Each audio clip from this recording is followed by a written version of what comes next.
when you are terminating somebody for maybe not so much maybe a good culture fit, but they weren't a right fit for the box. And of course, we all know this one, right? There's the we A moved performance yeah, performance issue. we're doing it for performance, but it's we'll use the EOS method, right? Like they get it, want it, have the capacity. Mm-hmm.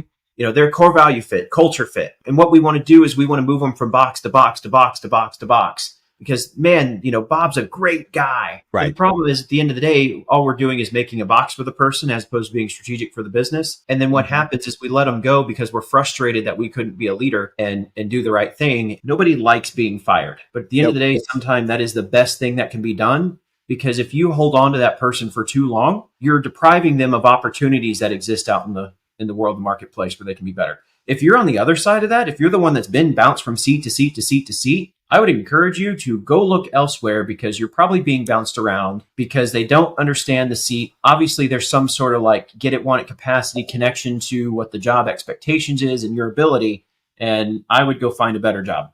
I've also been on the receiving end of this one.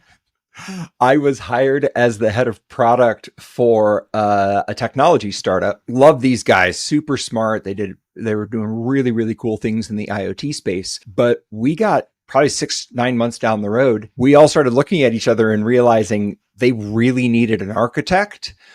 And I'm not an architect. And I was like, guys, I wasn't good at writing code 20 years ago. Like if you need me to write code, we are both in a very bad place. And they're like, yeah, but we're a bootstrapped startup. We love you. You're a great culture fit. Like we wish there was another seat on the bus, but we can't afford you and the guy that we really need. And I'm like, yeah, that sucks.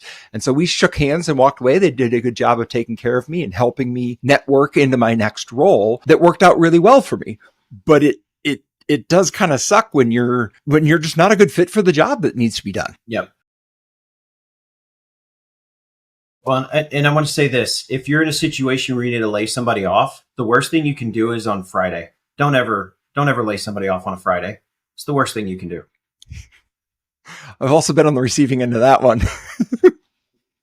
Well, and let's think about it, because a lot of people go, well, if we do it on Friday, then they got the weekend to clear their head and this, that, and the other. Bullshit. Mm-mm. Every opportunity that they have to potentially look for a job is pretty much closed until Monday morning. And so all you did is give them 48 hours to panic. Whereas if you're going to let people go, do it on a Monday morning. That way they've got the rest of the week to go prospect for their next job. Yeah, get to work.